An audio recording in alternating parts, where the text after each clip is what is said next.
Análisis Viva, el primer podcast en español donde los analistas económicos más reconocidos se dan cita para revisar lo más relevante en materia económico-financiera en México y el mundo. Análisis Viva. ¿Qué tal? Bienvenidas, bienvenidos. Mi nombre es Salvador Leal, director de comunicación de la Bolsa Institucional de Valores, y les doy la bienvenida al podcast semanal Análisis Viva. Un espacio que hemos construido de la mano de los especialistas más relevantes del sector económico y financiero durante los últimos 4 años. No olviden seguirnos en todas nuestras redes sociales para mantenerse enterados de lo más importante en los mercados de nuestro país. El día de hoy le damos la bienvenida a nuestro invitado Ángel Mas. Él es director de Estudios Económicos y Relación con Inversionistas en Grupo Único. Ángel, muchas gracias por estar con nosotros en este Análisis Viva. Al contrario, muchas gracias, Salvador, por la invitación. Un gusto. Oye, platícanos, Ángel. Yo creo que el tema, no quiero decir de moda, pero el que todos tenemos en las sobremesas, en lugares formales e informales, es el tipo de cambio. Y yo creo que tú tienes una visión que nos puede ayudar a entender mucho la forma en la que están pasando las cosas o por qué están pasando lo que está pasando. Estamos viendo un peso fuerte. ¿Qué es lo que tú estás viendo? Actualmente la moneda del peso mexicano se ha estado apreciando. Hay diferentes causas que han provocado este hecho propiamente. En primer lugar, yo mencionaría 2 principales. Una tiene que ver mucho con la relocalización de empresas, o el llamado nearshoring, como también se le conoce, que ha provocado pues la atracción, digamos, de capitales del extranjero al país, y por ende pues se ha apreciado la moneda mexicana, ¿no? Debes de recordar que el tema del precio del dinero, por llamarlo de esta manera, pues es oferta y demanda, ¿no? Al haber más oferta de dólares en circulación, que obviamente se convierten a moneda nacional, pues ha provocado precisamente que el peso se vea fortalecido por esta causa. Y como segundo hecho relevante, yo mencionaría pues todas las remesas que recibimos del extranjero, de los connacionales que se van a trabajar a Estados Unidos principalmente, y que pues mes a mes vemos, por ejemplo, estadísticas de que se rompen récords históricos. Vaya, ya no es novedad. Y esos 2 hechos creo yo que han sido los que han impulsado o han causado que el peso mexicano se vea apreciado. Una tercera causa yo mencionaría el famoso diferencial de tasas entre México y Estados Unidos, que también al tener actualmente en México la tasa más alta, digamos, de los últimos 20 años, desde la perspectiva de un inversionista institucional que está buscando un retorno atractivo y relativamente alto, pues eso también provoca que estos inversionistas trasladen pues sus portafolios de inversión hacia países emergentes, entre ellos México. Y mucho de esto también ha sido causado por el efecto, por ejemplo, del conflicto bélico entre Rusia y Ucrania, que al ser Rusia un país emergente, pues muchos de los portafolios de inversiones que estaban precisamente en ese país tuvieron que pues migrar hacia otras naciones emergentes, entre ellas México y otros países latinoamericanos, por ejemplo, como Brasil. Y eso ha provocado que también que el peso se vea fortalecido, ¿no? ante el dólar americano. Ese yo le llamaría que son si no las 2, las 3 principales causas que han provocado precisamente esta apreciación. Aquí la pregunta sería, ¿hasta cuándo se va a parar esa apreciación? Totalmente, ¿no? Claro. El día de hoy se hablaba, por ejemplo, de que podía romper los 16.60 pesos por dólar, ese piso, digamos, o barrera psicológica. Pero vaya, muchos analistas o encuestas actuales pareciera que no lo ven así, sobre todo hacia finales del presente año. Pero bueno, ya veremos qué nos depara el futuro, ¿no? Está muy bien. Oye, justo, ¿algún tipo de ajuste, o tú verías algún tipo de ajuste, no digo sorpresivo, pero de esos que de repente a la gente le espantan digo, ya sabemos que hace mucho tiempo que no podemos utilizar el término de evaluación, ¿no? Pero que tenga una depreciación fuerte, ¿tú lo ves sucediendo en los siguientes meses? Definitivamente no, y creo que la principal causa es precisamente este efecto de relocalización de empresas, que tuvo también que ver con este hecho que comentaba del conflicto bélico entre Rusia y Ucrania, y obviamente un poquito más atrás en el pasado reciente, pues el impacto que tuvo el COVID, digamos, en la cadena de suministros, ¿no? Creo que esta oportunidad de oro que tiene actualmente el país, precisamente por la cercanía geográfica con la economía más potente del mundo, o una de las más potentes del mundo, que es Estados Unidos, pues esta cuestión coyuntural, digo, si la sabemos aprovechar en el país, que quizás se hacen preguntas posteriores, Sí. Definitivamente causarán que el dólar o el tipo de cambio se mantenga. A lo mejor ya no se aprecie más, eso nadie tiene una bola de cristal propiamente para ver hasta dónde va a llegar, pero al menos en el corto plazo yo no veo, como dices tú, una pérdida del valor del peso ante el dólar, como lo veíamos, pues no sé, años atrás, ¿no? Claro. El famoso error de diciembre y cuestiones similares. Al menos en el corto plazo yo no lo vislumbro, ¿no? Oye, si te parece bien, vamos a platicar acerca de nearshoring. Primero vamos a escuchar una breve entrevista que le hicimos a los integrantes del programa de becarios de Viva del 2023. Pero ahorita regresamos justo con esa pregunta para que la mantengas en tu cabeza y ahorita regresamos. Adelante. Como todos los años, durante el verano, nos dedicamos a buscar talento en las diferentes universidades de toda la República Mexicana y los invitamos a Viva a que formen parte de un programa de becarios. Este talento pasa por pues, básicamente todas las áreas de la Bolsa Institucional de Valores y en esta dinámica conocen cómo funciona Viva, ¿no? Cómo funciona justamente una bolsa de valores. Y al final de esta dinámica, de este paso por las diferentes áreas, por operaciones, por listado y mantenimiento, por emisoras, por supuesto, por comunicación, al final ellos presentan un proyecto, un reto, por así llamarlo, que les dijimos al inicio de este proceso y lo terminan presentando y cerrando con toda la información que recibieron durante las semanas que estuvieron aquí con nosotros. Ese reto es un reto que se presenta frente a los directores de Viva y ahí pues hay unas votaciones y ahí los equipos ganadores, la verdad es que tienen la oportunidad, ¿no? de conocer un poco más acerca del sector, un poco más acerca de Viva, y no quisimos dejarlos ir después de este programa de becarios sin que antes visitaran el podcast Análisis Viva. Es por eso que le quiero dar la bienvenida a Yared Vázquez y a Pablo Aro. Ellos son el equipo ganador de este reto que les pusimos al principio del programa de becarios. Yared viene de la Universidad Autónoma del Estado de Hidalgo, también está en la UNAM, y Pablo está en la UP, ¿no? En la Panamericana, en la Universidad Panamericana. Muchas gracias por aceptar esta invitación y por estar aquí con nosotros. Me gustaría que nos platicaran un poco, si les parece bien, cómo pasaron este tiempo aquí en Viva, qué fue lo que vivieron, cómo llevaron el programa y al final qué es lo que justo se llevan con ustedes. Fue un programa de un mes lleno de experiencias y de nuevos aprendizajes. Nos explicaron todos los departamentos, las diferentes áreas, cómo funciona desde emisoras hasta operaciones y vigilancias de mercados, y comenzó como una capacitación al principio, de que llegaban las diferentes áreas y nos explicaban qué hacían y cómo lo hacían desde cero.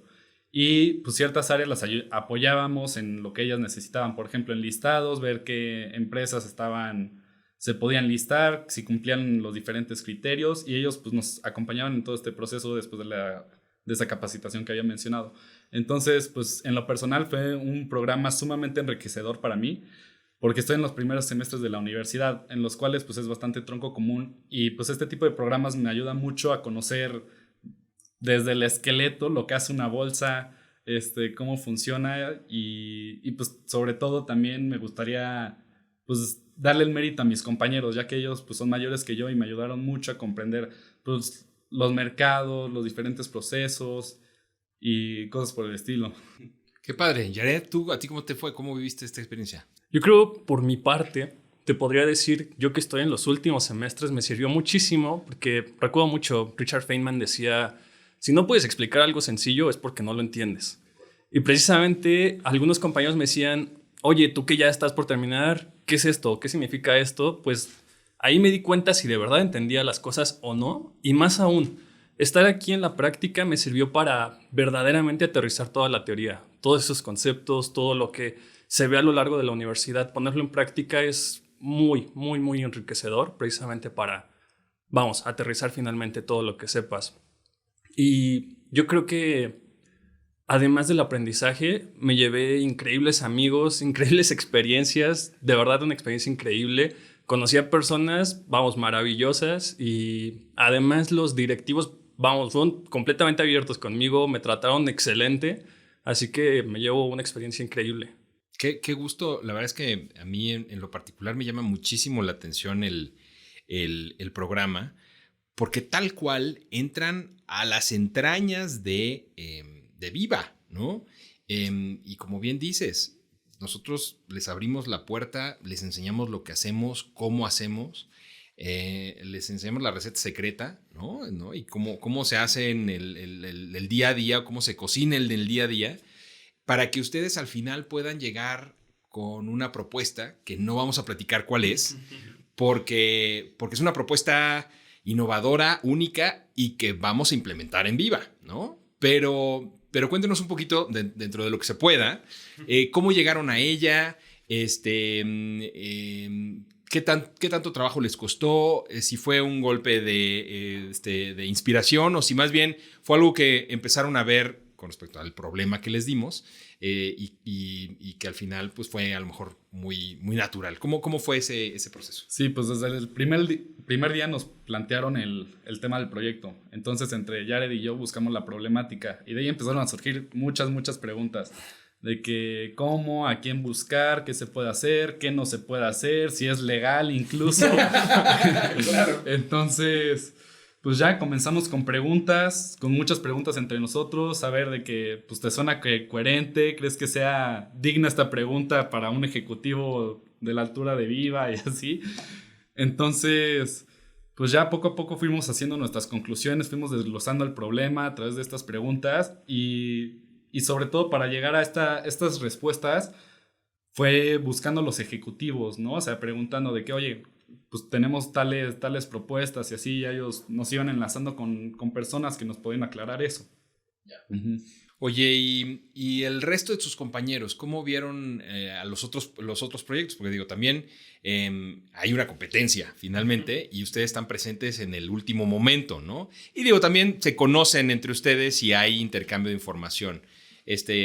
¿Fue muy rudo? ¿Fue más de compañeros, más de amigos, o más de competencia real? No lo sé. Es un ambiente muy interesante porque hubo muchísima cooperación. Sí. Fuimos 5 equipos, y entre los 5 nos rebotábamos ideas unos con otros, nos proponíamos cosas. Así que al final era un ambiente de retroalimentación continuo. De pronto alguien decía una idea, alguien decía como, hey, espérate, porque tal vez esto no funcione por X razón. Entonces, más que una competencia descarnada donde quieres aplastar a los demás, eso no ocurrió. Te decía hace rato, me llevé maravillosos amigos, 9 personas increíbles a los que puedo llamar amigos, que todos me aportaron un poco. Me gusta pensar que ninguna persona es una isla, que todas las personas nos suman un poco. Entonces, tanto nuestro equipo como, el propio equipo de trabajo de Viva nos sumó bastante. Así que el reto, válgase, era bastante retador. pero aún así nunca se sintió agobiante ni pesado. Sí, un ambiente totalmente de cooperación, o sea, los unos como con los otros. Y también, porque también, sobre todo en los días en los que estaban ustedes haciendo esta reflexión, los veía llegando con varios directores y con gente de Viva también, ¿no? O sea, una apertura y quiero pensar, ayudándolos, ¿no? O viendo cómo lograr que cada equipo ganara, ¿no? Sí. Oigan, pues la verdad es que muchas gracias por acompañarnos, muchas gracias no solo por acompañarnos en el podcast, sino por habernos acompañado en esta edición del programa de Becarios de Verano. Yo espero que se lleven, como bien dices, aprendizajes, conocimiento, y es muy valioso, muy humano sobre todo, que también se lleven pues estos nuevos amigos, ¿no? En donde que tienen algo en común. Y que finalmente ahora, después de estas semanas, hay una relación mucho más cercana, mucho más certera. Y pues eso, ¿no? ¿Qué más? ¿Hay algo más que se lleven respecto a esto? Yo creo que, pues digo, no sé si haya cierto adicional, ya sabes. Yo solamente agregaría, poder participar en este programa fue una herramienta increíble para cambiar mi paradigma, para cambiar mi visión del mundo, porque expandió mis horizontes como no podía imaginar antes del propio programa. Y en ese sentido, creo que lo único que agregaría sería eso, exhortar a las personas a que participen, porque toda experiencia nos suma algo y esta experiencia es increíble. Excelente. Pues a mí, o sea, los valores de Viva, pues bueno, al final la tecnología va avanzando y nosotros vamos avanzando con ella. Entonces, pues queremos pues ir de acuerdo con ella y también pues implementarlo de la forma correcta, de la forma que debe ser, en el cual ganamos todos. O sea, al final, pues el sector financiero es un sector muy poderoso en todo el mundo, en el cual pues necesita la cooperación de todos los ciudadanos, de todas las empresas financieras y así para crecer. Y la forma de hacer eso y de ayudar a este país pues es con instituciones como Viva, que ayudan en estos proyectos, y también pues en todo ese sector que hacen que pues, sean las operaciones con mayor tecnología existente hasta el momento. De acuerdo. Pablo, Yared, muchas gracias por habernos acompañado y gracias por haber participado, y además felicidades por haber ganado el reto en el programa de becarios. Muchas gracias. Muchas gracias, encantado de estar aquí y felicidades por sus 5 años. Sí, felicidades, muchas gracias por todo. Gracias. Regresamos al tema y te platicaba yo que me interesa mucho conocer tu punto de vista acerca del nearshoring. ¿Cómo crees que México tuviera que capitalizar esta coyuntura o este fenómeno, ya ni siquiera tan coyuntural, ¿no? Sino este fenómeno del que también se habla muchísimo? Como dije hace rato, creo yo que definitivamente es una oportunidad de oro que el país no debe desaprovechar. Pero tiene que ver mucho con, primeramente, la infraestructura que tienen las entidades federativas, ¿no? Más allá de la cercanía geográfica que por obvias razones se podría pensar en la frontera norte, que es la colindante propiamente con Estados Unidos, pues sabemos que hay corredores industriales en el Bajío, por ejemplo, ¿no? Donde esa cercanía, pues quizás pase al segundo término, ¿no? Por los clústeres que se han desarrollado y por la infraestructura precisamente que se ha desarrollado en esas entidades. Otra cuestión yo mencionaría o pondría importancia pues obviamente a la mano de obra, ¿no? Y cuando digo mano de obra me refiero ahora sí que en todos los niveles, porque pues se van a requerir operarios o se están requiriendo operarios. Se ha visto entidades como Nuevo León, en donde se tienen pues universidades de renombre, donde se tiene infraestructura, pero ahorita ya están teniendo precisamente retos para conseguir pues el capital humano, ¿no? Y no es algo nuevo. Hay mucha gente que tiene que emigrar precisamente a otras entidades. Ya no se diga solamente Nuevo León, puede ser aquí Ciudad de México, Jalisco, las principales entidades del país, que tiene que ver precisamente con infraestructura, escuelas, hospitales. Otra cuestión, digo, y que sobre todo en las zonas del norte pues se vuelve preponderante es la distribución o las fuentes de agua, ¿no? Que haya recursos suficientes. Quizás algunas empresas que vengan del extranjero, sus procesos no requieren tanta agua o tanto recurso natural, pero definitivamente también pues, se tiene que pensar en esta situación. Y no se diga también energías renovables, ¿no?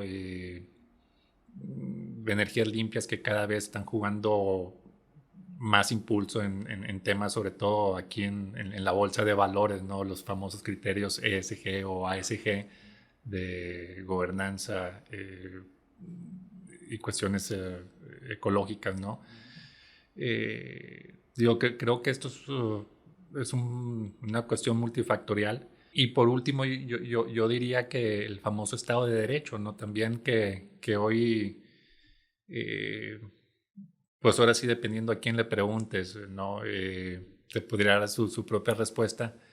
Pero yo también lo pongo sobre la mesa. Hoy por hoy, por ejemplo, estadísticas de Banco de México dicen que uno de los principales retos que frenan la economía mexicana o en los próximos 6-12 meses precisamente Estado de Derecho, ¿no? Entonces, ante el fenómeno de tipo de cambio, yo me pregunto, oye, si efectivamente se tuviera un Estado de Derecho sólido, ¿cuánto más dinero no estuviéramos recibiendo, ¿no? O divisas del extranjero. Creo que es algo que ni tú ni yo podemos aquí dimensionar o poner sobre la mesa como hasta cuánto del PIB pudiera generar esta relocalización de empresas.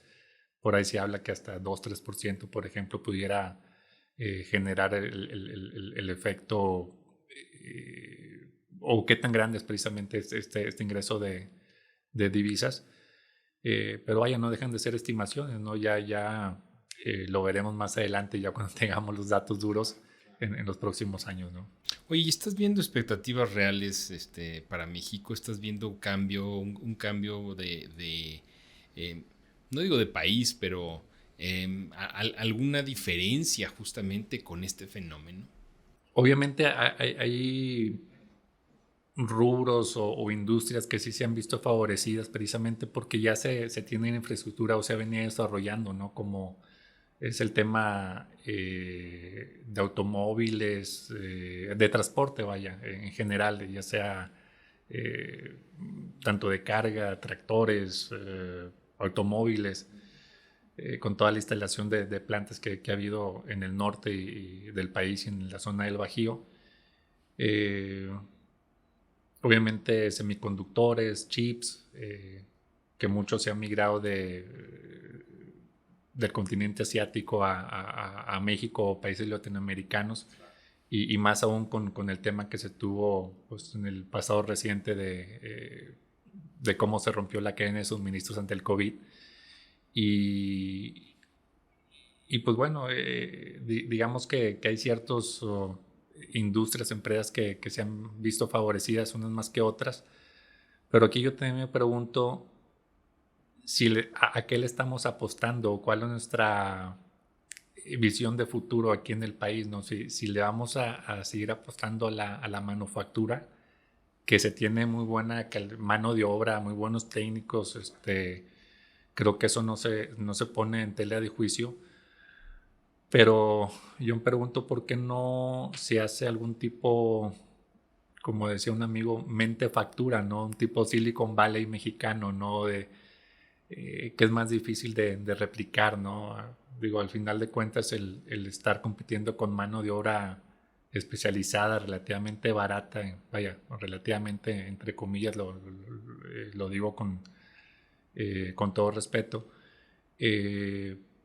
pero tarde o temprano, si esa es tu ventaja competitiva o comparativa de estar compitiendo con mano de obra relativamente barata, pues tarde o temprano va a salir pues alguien más que lo haga más barato, ¿no? Y más allá de decir de la cercanía geográfica, ¿no? Por eso también al principio hablaba de la infraestructura, que tiene que ver mucho con la cadena logística, ¿no?